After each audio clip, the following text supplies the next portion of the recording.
Thanks for tuning in to Bourbon Drop. I'm your host, Myron. Today, I've got to give a big shout out to Matt over at Whiskey Wisdom for providing me with a sample of Starlight Blueberry Port. If you have been a fan of this channel for a while, you will know that I am not the biggest fan of Starlight Distillery. I have not found a Carl T. Huber that I like yet. So I did the first review on this one. This is just a straight bourbon whiskey, Indiana Starlight bourbon whiskey. Did not like it. Someone reached out in the comments and said, well, you've got to try their finished product. Got a sherry finish. Didn't like it. Shout out to S&W Liquor. Had to pick that up from S&W. And I'm glad I picked it up for half the price because that's what it was on sale for.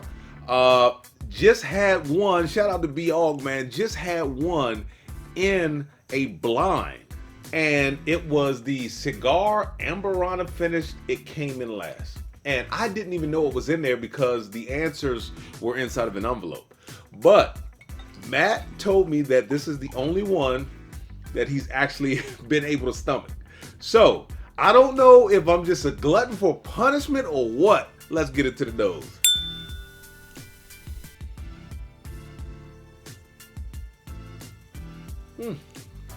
Nose isn't starting off too bad. What to say? I'm getting blueberry. I'm getting more of just like a sweet bourbon. Now some of that port is starting to come through. So it does smell more kind of like just like a sweet wine, just a touch. A sweet wine and bourbon together. A little bit of oak. For some reason I'm picking up a little bit of nuttiness too. A slight hint of vanilla. Let's go into the palate.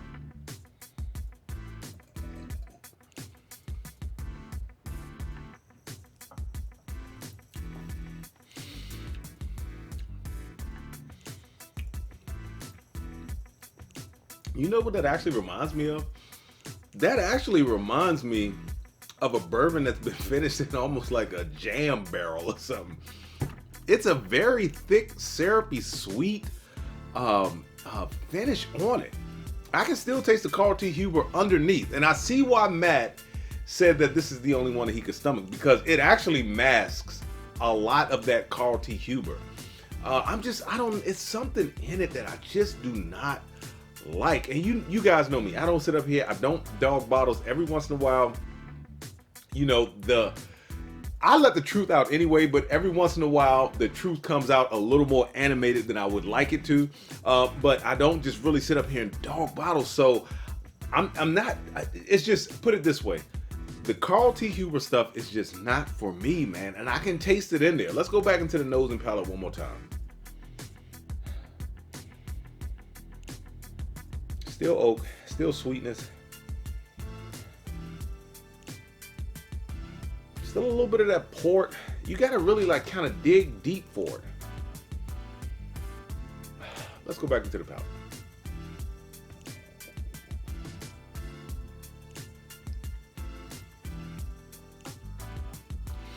On the second sip, pretty much all I taste is the finish. It has a very sweet palate up front. Hits the mid, very sweet. Finishes almost with like sweetness, grapiness, and citrus all at the same time. No char, no chocolate. Actually, not even any leather. Maybe a slight bit of pepper, like black pepper on the finish. And that's pretty much it. That jam note is starting to show back up too. It's like, and like I said in the beginning, this is Carl T. Huber if you poured it in a, like, let's say they aged jam for some reason, like grape jelly, grape jam, whatever. And they scraped all of that out and put Carl T. Huber in this. That is pretty much what you get. And when I talked to Matt, Matt said that you could actually like rub your fingers up the side and just like taste blueberry syrup or whatever. But it's just, he said it was that sweet. This right here, I can agree with Matt. I can stomach this. I would love to see how this would pair with a cigar because it is very sweet. It does overpower the Carl T. Huber, which in this case is a good thing. And I might have to. It's a little cold outside. Look, it's Friday night. I'm pretty sure Matt is about to start his live in a few minutes. I'm gonna have to go upstairs to check him out. It's been getting down in the late 20s here recently overnight. It's probably about 30 to 35 out there right now. I hate smoking cigars out on the back or out on the front when it's that cold. But I'm gonna have to keep this. Matt, we are gonna have to get together, maybe on a live or just something, and just see how this thing pairs with a cigar. Because I'm kind of interested to see how it will do with the cigar. But at this point, Starlight just still isn't for me, man. I can stomach this, and that is pretty much it. And with that being said, let the whiskey flow. Never run out unless you head it to a drop. Until next time.